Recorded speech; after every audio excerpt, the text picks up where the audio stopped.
先天之道，亦久古神之道。吞噬元婴期修士的元婴，在下保证，道友解。整个修真国赔。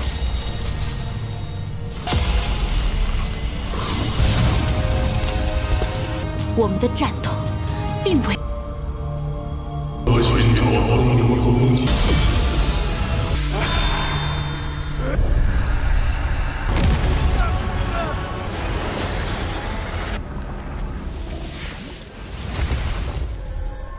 Halo guys, welcome back to KD Universe. Nah, kali ini Mimin akan membuatkan video spoiler episode 77 yang akan rilis di minggu depan, khusus revisi atau perbaikan dari spoiler yang sebelumnya yang Mimin kasih, yang dimana itu ada kesalahan guys. Inilah yang benar. Jadi pada intinya spoiler episode 77 inilah yang ceritanya benar, yang minggu-minggu lalu itu agak sedikit salah guys. So Mimin sebutnya juga sebagai episode 77 spoiler revisi.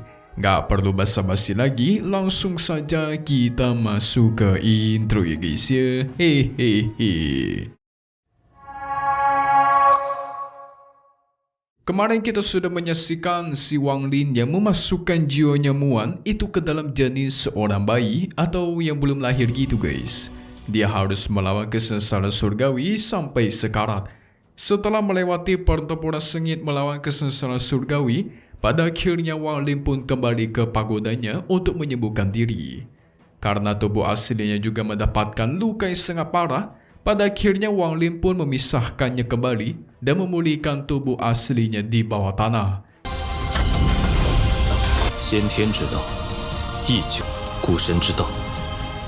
Singkat cerita, 6 bulan pun dilewati dan Wang Lin masih sibuk memulihkan tubuhnya. Gak heran ya guys, bertarung melawan langit itu memang sungguh hal yang gila.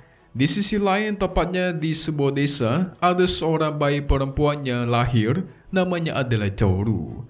Tapi uniknya ketika Chouru ini lahir, dia tuh gak nangis sama sekali guys. Aneh bukan? Membuat semua orang di desa menganggap dia cacat atau bisu.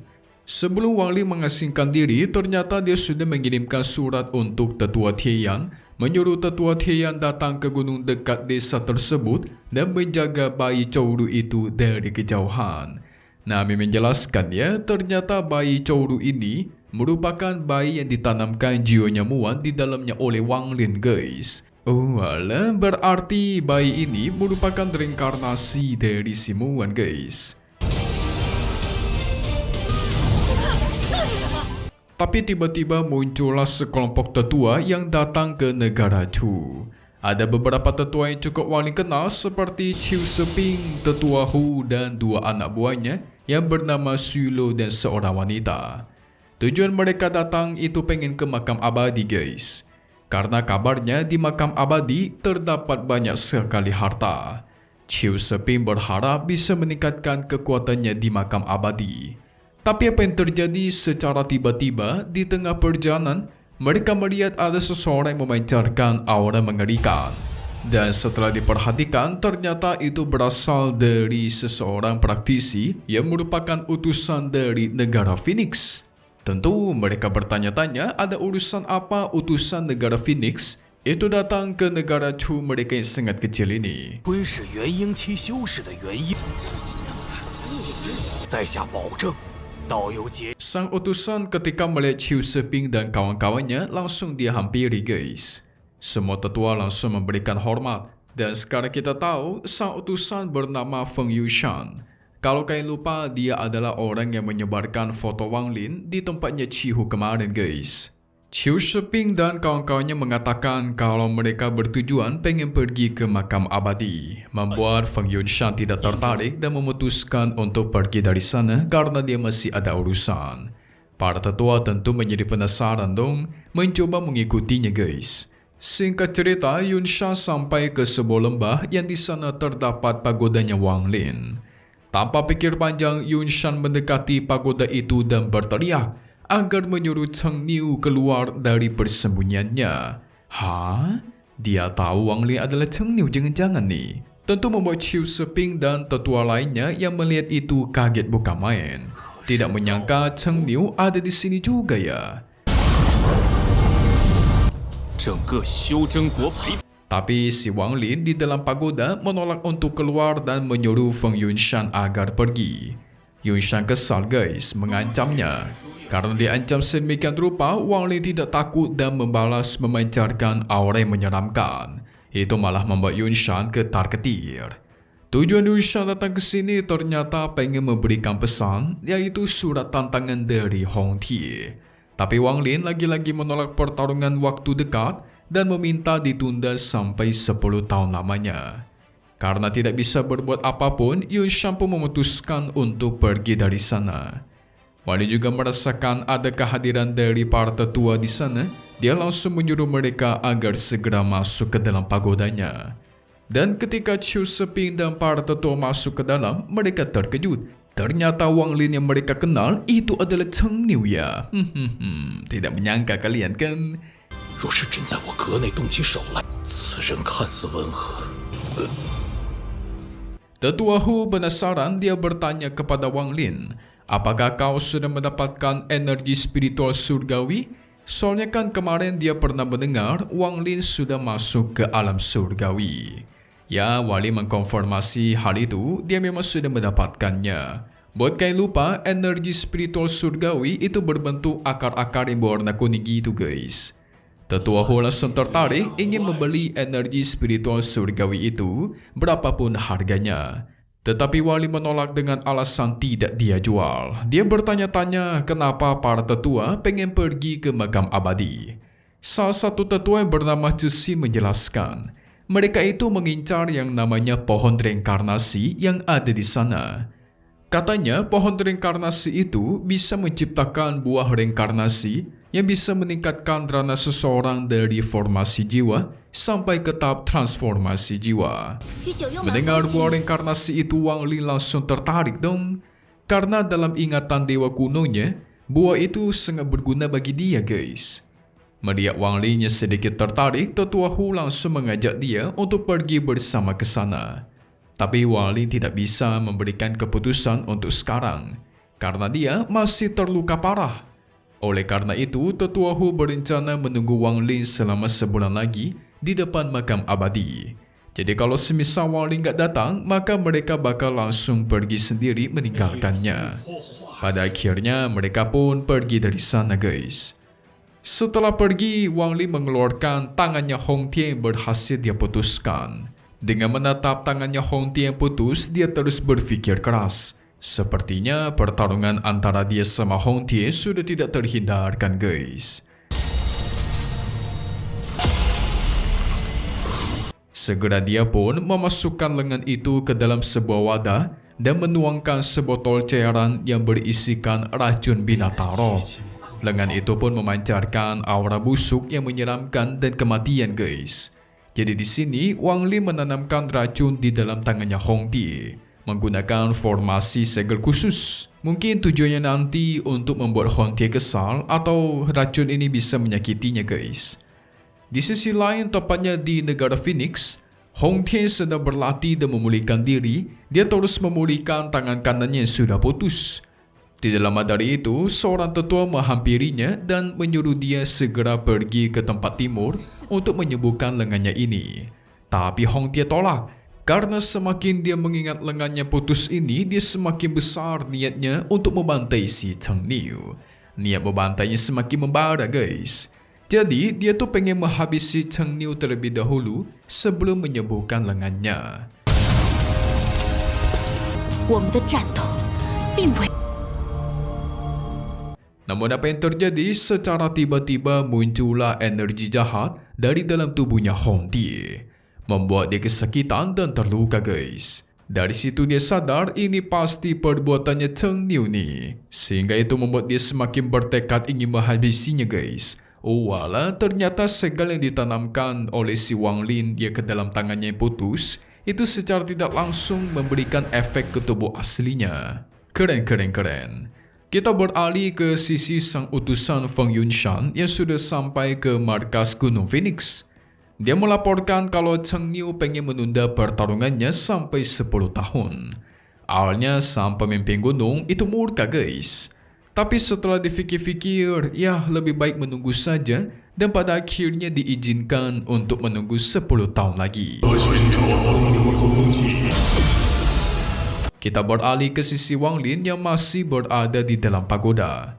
Dia mencoba memeriksa kereta para miliknya dan berniat menaklukkan binatang spiritual yang terdapat di dalam. Ketiga sosok binatang spiritual pun muncul dan ingin memakannya guys. Untungnya dengan teknik dari Wang Lin, dia berhasil menaklukkan ketiga roh binatang tersebut dan menyegelnya kembali. Tapi itu juga secara langsung menghabiskan energi spiritualnya Wang Lin dan mengharuskan dia memulihkan diri dalam 3 hari ke depan.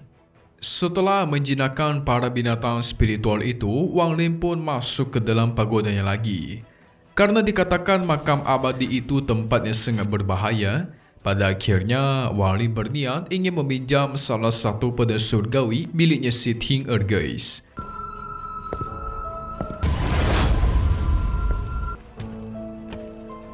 Tapi ketika dia melihat adanya 2 pedang surgawi di dekat Ting Er, dia merasakan ada sedikit rasa familiar atau rasa yang dia kenal gitu dari salah satu pedang di sana.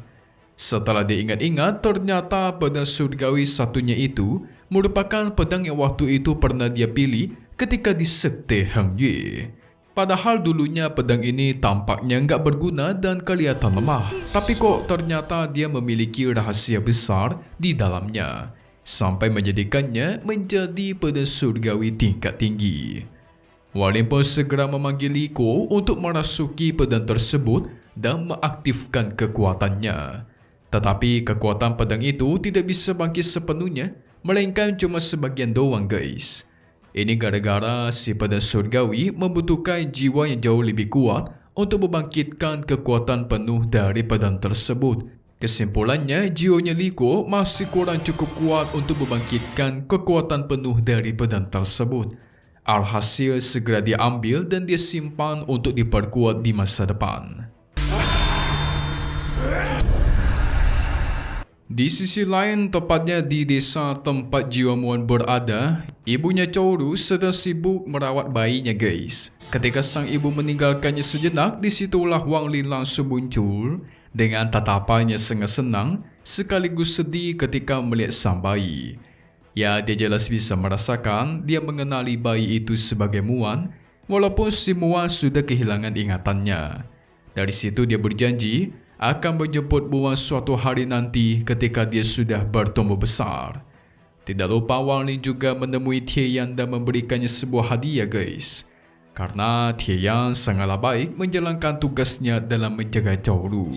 Jadi kalian mesti ingat ketika Chow Ru menginjak usia 20 tahun, disitulah jiwanya Muan yang berada di dalam tubuhnya bakalan bangkit dan ingatannya kembali. Dan ketika dia bangkit, otomatis ranahnya dinaskan Soul. Sehingga sejarah bakal berulang guys, di mana Wang Lin harus melawan kesengsaraan surgawi lagi untuk menyelamatkan Li Muan. Jadi kalian mesti ingat, 18 atau 17 tahun dari sekarang, Wang Lin akan membantu Muan melawan kesengsaraan surgawi untuk kedua kalinya. Singkat cerita, kita dijelaskan soal makam abadi yang berada di pegunungan dikelilingi oleh kabut hitam yang sungguh tebal. Saking tenangnya pegunungan itu sampai-sampai kabarnya nggak ada kehidupan di sana guys. Di sebuah gua yang berada di sekitar pegunungan makam abadi, sudah ada para tetua yang berkumpul pengen masuk.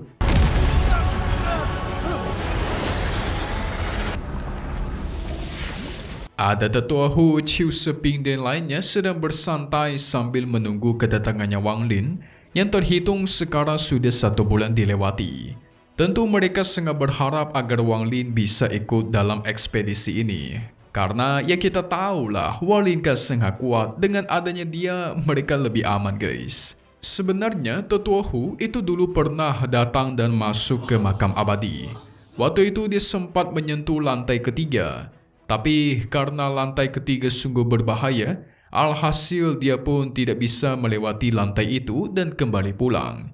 Sehingga sekarang dia pengen mencoba pergi ke sana lagi karena dia mendengar rumor dari tetua Cisin di mana pohon reinkarnasi berada di lantai 3. Dulunya Cixin juga pernah pergi ke sana guys bersama dengan sang ayah dan dia pernah melihat pohon itu. Tapi karena kultivasi mereka waktu itu masih belum cukup kuat, pada akhirnya dia dan sang ayah pun tidak bisa mendekatinya. Dan apa yang terjadi, tidak lama dari itu mereka merasakan aura mencekam seseorang yang mendekati ke tempat mereka. Tentu mereka jadi takut karena aura ini sangat kuat, membuat mereka langsung bersiap siaga, bersiap untuk berperang. Dan tuar, ternyata itu adalah kehadiran Wang Lin guys. Tetua Ho Chiu sepindah lainnya pun langsung senang. Dengan perjalanan kali ini mereka bisa aman dan selamat karena ada Wang Lin yang sangat kuat membantu mereka. 大城主的化身高人，圆满做随从，定是。 Kira-kira apa yang bakal dihadapi oleh Wang Lin dan teman-temannya guys? Sebenarnya Mimin sudah membuatkan spoiler apa yang Wang Lin dapatkan dari tempat ini. Kalau kalian kepo cus, Mimin kasih linknya di deskripsi aja ya, silakan kalian tonton. Tapi satu hal yang pasti cuma di sini ya, ke The Universe. Thank you buat kalian semua nonton dan selalu support channel Mimin. Semoga kalian semua sehat selalu. Mimin pamit undur diri dulu, kita bakal ketemu lagi di video-video selanjutnya. Oke kalau gitu, see you guys.